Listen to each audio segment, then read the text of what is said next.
जय हिंद दोस्तों, आप सभी का फिर से एक नए वीडियो में स्वागत है। अपने आज की इस वीडियो में क्लास 10th के इतिहास से अध्याय 4 से जितने भी वीवीआई प्रश्न हैं उन सभी को देखने वाले हैं। चलिए बिना देर किए वीडियो को स्टार्ट करते हैं। हमारा पहला प्रश्न है कि गद्दर पार्टी की स्थापना किसने और कब की। गद्दर पार्टी की स्थापना किसने और कब की। तो आप सभी जानते हैं कि गद्दर पार्टी की स्थापना लाला हरदयाल ने 1913 में, कब जी, 1913 में की थी। चलिए अगले नंबर प्रश्न की ओर बढ़ते हैं। अगला हमारा प्रश्न क्या कहता है। अगला प्रश्न है कि जलियांवाला बाग हत्याकांड किस तिथि को हुआ। जलियांवाला बाग हत्याकांड किस तिथि को हुआ। तो 13 अप्रैल 1919 में, कब जी, 13 अप्रैल 1919 को हुआ था। चलिए अगले नंबर प्रश्न की ओर बढ़ते हैं। अगला हमारा प्रश्न है, देख लीजिए, ये 2011 के में पूछा हुआ है, 2011 में पूछा एनुअल में, 2019 के एनुअल में, 2019 के सेंटअप में। ऐसे ही वीवीआई प्रश्न लेकर आए हैं जो 2024 बोर्ड एग्जाम के लिए बहुत ही ज़्यादा महत्वपूर्ण है। वीडियो को अंत तक देखिएगा। हमारा तीसरा प्रश्न क्या कहता है। तीसरा प्रश्न है कि लखनऊ समझौता किस वर्ष हुआ था। लखनऊ समझौता किस वर्ष हुआ। लखनऊ समझौता किस वर्ष हुआ जी। तो आप सभी जानते हैं कि लखनऊ समझौता 1916 में, कब जी, 1916 में हुआ था। अगले नंबर प्रश्न की ओर बढ़ते हैं। अगला हमारा प्रश्न क्या कहता है। अगला प्रश्न है कि असहयोग आंदोलन का प्रस्ताव कांग्रेस के किस अधिवेशन में पारित हुआ। असहयोग आंदोलन का प्रस्ताव कांग्रेस के किस अधिवेशन में पारित हुआ। तो आप सभी जानते हैं कि किस अधिवेशन में पारित हुआ जी। तो आप सभी क्या जानते हैं। आप सभी जानते हैं कि सितंबर 1920 में, सितंबर 1920 में पारित हुआ था। कब हुआ था। सितंबर 1920 में। चलिए अगले नंबर प्रश्न की ओर बढ़ते हैं। अगला हमारा प्रश्न है कि भारत में खिलाफत आंदोलन कब और किस देश के शासक के समर्थन में शुरू हुआ। भारत में खिलाफत आंदोलन कब और किस देश के शासक के समर्थन में शुरू हुआ। तो आप सभी जानते हैं कि 1920 में तुर्की के सहयोग से शुरू हुआ था ना जी, तुर्की के शासक के समर्थन से शुरू हुआ था। चलिए अगले नंबर प्रश्न की ओर बढ़ते हैं। अगला हमारा प्रश्न क्या कहता है। सविनय अवज्ञा आंदोलन कब और किस यात्रा से शुरू हुआ। सविनय अवज्ञा आंदोलन कब और किस यात्रा से शुरू हुआ।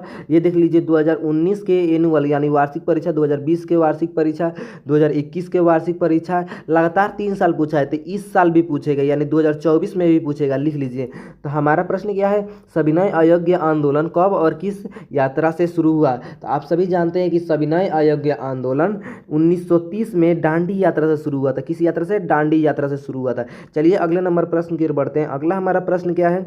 अगला प्रश्न है कि पूर्ण स्वराज की मांग का प्रस्ताव कांग्रेस के किस और वार्षिक अधिवेशन में पारित हुआ। पूर्ण स्वराज की मांग का प्रस्ताव कांग्रेस के किस वार्षिक अधिवेशन में पारित हुआ। 2011 के सेंटअप में, 2018 के एनुअल में यानी वार्षिक परीक्षा में दूसरे सीटिंग में ये पूछा हुआ प्रश्न है। तो इसका उत्तर क्या होगा। इसका उत्तर हो जाएगा हमारा, इसका उत्तर क्या होगा। किस अधिवेशन में पारित हुआ था जी। तो पूर्ण स्वराज की मांग 1929 में लाहौर अधिवेशन में, लाहौर अधिवेशन में पारित। चलिए अगले नंबर प्रश्न की ओर बढ़ते हैं। अगला हमारा प्रश्न क्या कहता है। अगला प्रश्न है, इसे छोटा कर दे रहे हैं। अगला प्रश्न क्या कहता है। अगला प्रश्न कह रहा है कि राष्ट्रीय स्वयं सेवा संघ की स्थापना कब और किसने की। राष्ट्रीय स्वयं सेवा संघ की स्थापना कब और किसने की। 2012 के एनुअल में, 2018 के वो एनुअल में और 2020 में पूछा है, तो 2024 में भी पूछेगा। ऐसे ऐसे वीवीआई प्रश्न लेकर आए हैं, तो वीडियो को अंत तक देखिएगा।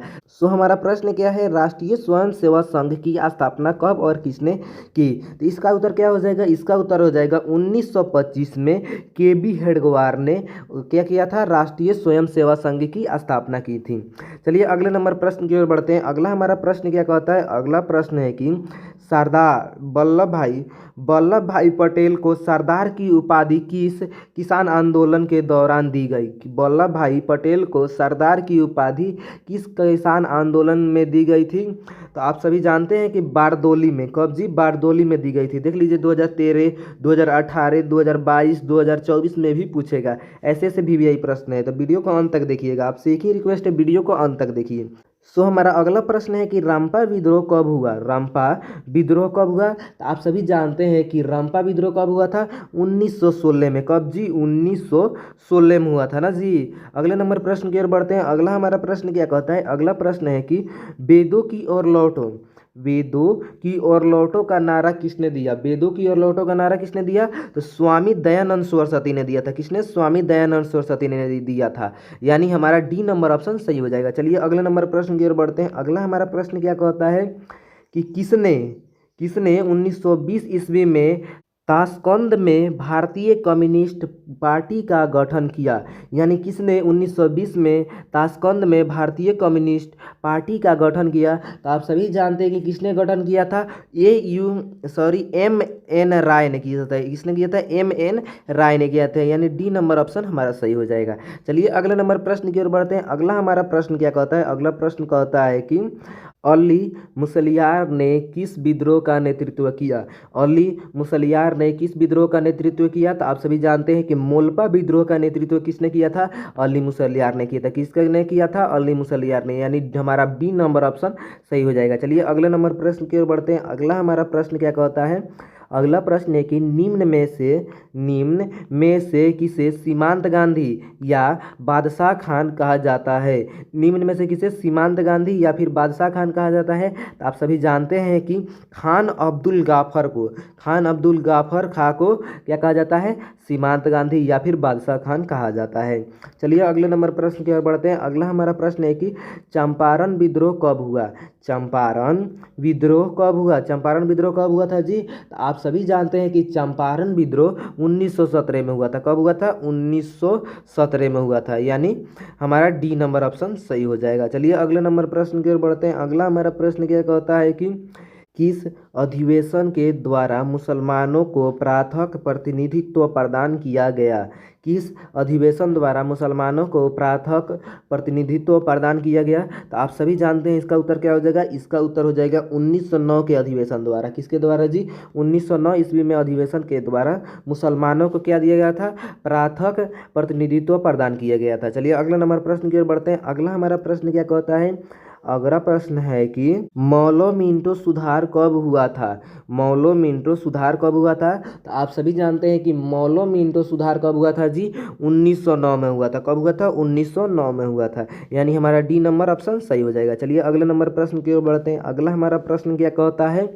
अगला प्रश्न कहता है कि भारतीय राष्ट्रीय कांग्रेस के पहले अध्यक्ष कौन थे। यानी भारतीय राष्ट्रीय कांग्रेस के पहले अध्यक्ष कौन थे? तो आप सभी जानते हैं कि भारतीय राष्ट्रीय कांग्रेस के पहले अध्यक्ष डब्ल्यू सी बनर्जी थे। कौन थे जी? डब्ल्यू.सी. बनर्जी थे। यानी बी नंबर ऑप्शन सही हो जाएगा।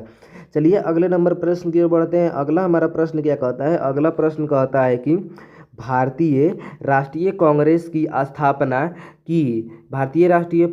स्थापना किसने की? तो आप सभी जानती हैं कि भारतीय राष्ट्रीय कांग्रेस की स्थापना A.U. ह्यूम ने की थी। किसने की थी? A.U. ह्यूम ने की थी। यानी अगले नंबर प्रश्न का उत्तर क्या हो जाएगा? ए हो जाएगा।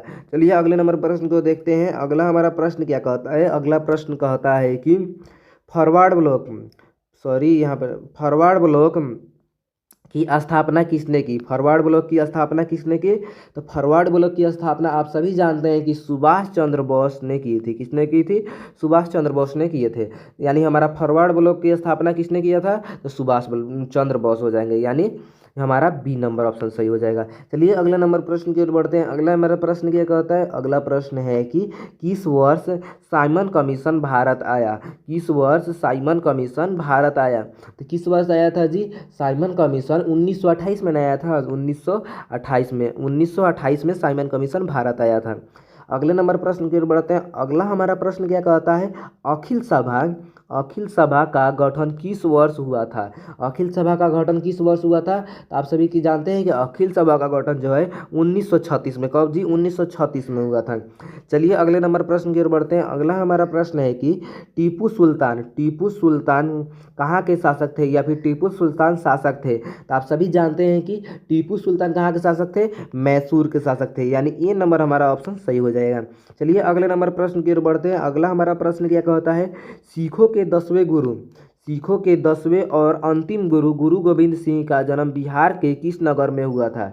तो सिखों के 10वें गुरु या फिर गुरु गोविंद सिंह का जन्म किस स्थान पर हुआ था बिहार के? तो बिहार के पटना में हुआ था। कहाँ जी? पटना में हुआ था।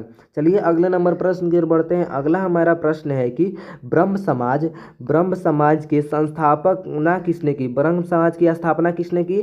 तो ब्रह्म समाज की स्थापना राजा राम मोहन राय ने की थी। किसने किया था? राजा राम मोहन मोहन राय ने। हमारा अगला प्रश्न है कि गांधी जी ने साबरमती आश्रम की स्थापना किस वर्ष की? गांधी जी ने साबरमती आश्रम की स्थापना किस वर्ष की? तो इसका सही उत्तर क्या हो जाएगा? इसका सही उत्तर हो जाएगा 1915 में। कब जी? 1915 में गांधी जी ने साबरमती आश्रम की स्थापना किया था। चलिए अगले नंबर प्रश्न की ओर बढ़ते हैं। अगला हमारा प्रश्न क्या कहता है? अगला प्रश्न कहता है कि भारतीय राष्ट्रीय कांग्रेस की स्थापना कब हुई? भारतीय राष्ट्रीय कांग्रेस की स्थापना कब हुई? तो आप सभी जानते हैं कि भारतीय राष्ट्रीय कांग्रेस की स्थापना जो है कब हुई थी? तो 1885 में। कब जी? 1885 में हुआ था। यानी हमारा ये नंबर ऑप्शन सही हो जाएगा। चलिए अगले नंबर प्रश्न की ओर बढ़ते हैं। अगला हमारा प्रश्न क्या कहता है? अगला प्रश्न है कि अगला प्रश्न क्या है? सिपाही विद्रोह कब हुआ था? सिपाही विद्रोह कब हुआ था? तो आप सभी जानते हैं कि सिपाही विद्रोह जो है 1957 में 1857 में हुआ था ना जी। 1857 में हुआ था सिपाही विद्रोह। चलिए अगले नंबर प्रश्न की ओर बढ़ते हैं। अगला हमारा प्रश्न है कि बंगाल विभाजन कब हुआ? बंगाल विभाजन कब हुआ? तो आप सभी जानते हैं कि बंगाल विभाजन जो है 1905 में। कब जी? 1905 में हुआ था। कब हुआ था? 1905 में। यानी हमारा सी नंबर ऑप्शन सही हो जाएगा। चलिए अगले नंबर प्रश्न की ओर बढ़ते हैं। अगला हमारा प्रश्न क्या कहता है? अगला प्रश्न कहता है कि किस घटना के विरोध में महात्मा गांधी ने अपनी केसरी-ए-हिंद की उपाधि त्याग दी? किस घटना के विरोध में गांधी जी ने अपनी केसरी-ए-हिंद की उपाधि त्याग दी थी? किस घटना के? जलियांवाला बाग हत्याकांड जो घटना हुआ था, जलियांवाला बाग हत्याकांड, इस घटना के विरुद्ध में जो गांधी जी ने क्या किया था? अपना केसरी-ए-हिंद की उपाधि को त्याग दिया था। यानी बी नंबर ऑप्शन हमारा सही हो जाएगा। चलिए अगले नंबर प्रश्न की ओर बढ़ते हैं। अगला हमारा प्रश्न क्या कहता है? अगला प्रश्न है कि चौरी चौरा कांड के बाद गांधी जी ने निम्नलिखित में किस आंदोलन को बंद कर दिया? चौरी चौरा हत्याकांड के बाद गांधी जी ने निम्नलिखित में से किस आंदोलन को बंद कर दिया? इसका सही उत्तर क्या हो जाएगा? इसका सही उत्तर हो जाएगा हमारा ये हो जाएगा कि बी। आपको बतलाना है कि चारों में से कौन होगा? कौन होगा जी? इसका सही उत्तर हो जाएगा हमारा असहयोग आंदोलन को बंद कर दिया था। किसने? कि कौन सा आंदोलन? असहयोग आंदोलन। यानी सी नंबर ऑप्शन सही हो जाएगा। चलिए अगले नंबर प्रश्न की ओर बढ़ते हैं। अगला हमारा प्रश्न क्या कहता है? अगला प्रश्न है कि भारत छोड़ो आंदोलन का प्रसिद्ध नारा क्या था? भारत छोड़ो आंदोलन का प्रसिद्ध नारा क्या था? तो करो या मरो था। आप पढ़े हैं ना? करो या मरो का नारा किसने ये दिया? महात्मा गांधी ने दिया था। करो या मरो का नारा किसने दिया? महात्मा गांधी। यानी भारत छोड़ो आंदोलन का प्रसिद्ध नारा कौन दिया था? महात्मा गांधी ने दिए थे। और क्या दिए थे? करो या मरो दिए थे। यानी बी नंबर ऑप्शन हमारा सही हो जाएगा। चलिए अगले नंबर प्रश्न की ओर बढ़ते हैं। अगला हमारा प्रश्न क्या कहता है? गांधी जी ने भारत में सत्याग्रह का पहला प्रयोग कहाँ किया?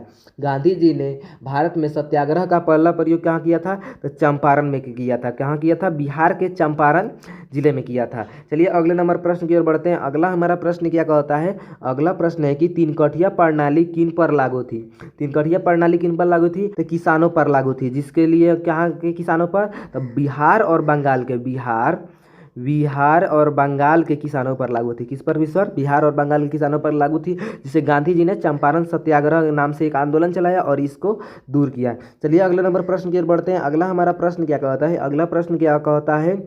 जलियांवाला बाग हत्याकांड की जांच के लिए सरकार ने किस समिति का गठन किया? जलियांवाला बाग हत्याकांड की जांच के लिए सरकार ने किस समिति का गठन किया था? तो आप सभी जानते हैं कि हंटर समिति का गठन जो है सरकार ने किया था। यानी ए नंबर हमारा सही हो जाएगा। चलिए अगले नंबर प्रश्न की ओर बढ़ते हैं। अगला हमारा प्रश्न क्या कहता है? डॉक्टर राजेंद्र प्रसाद का जन्म स्थान कहाँ है? डॉक्टर राजेंद्र प्रसाद का जन्म स्थान क्या है? तो इसमें कौन सा हो जाएगा जी? तो आप सभी जानते हैं डॉक्टर राजेंद्र प्रसाद का जन्म स्थान क्या है जी? बिहार है। यानी बिहार राज्य में उनका जन्म हुआ था। कहाँ हुआ था? डॉक्टर राजेंद्र प्रसाद का जन्म बिहार में हुआ था। चलिए अगले नंबर प्रश्न की ओर बढ़ते हैं। अगला हमारा प्रश्न है कि भारतीय कम्युनिस्ट पार्टी की स्थापना कब हुई? भारतीय कम्युनिस्ट पार्टी की स्थापना कब हुई? तो इसका उत्तर आपको कमेंट में देना है। किस में देना है? कमेंट में देना है। तो चलिए देखते हैं कि कितने लोग इसका उत्तर कमेंट में दे पाते हैं। चलिए मिलते हैं अपने अगले वीडियो में। तब तक के लिए जय हिंद, वंदे मातरम।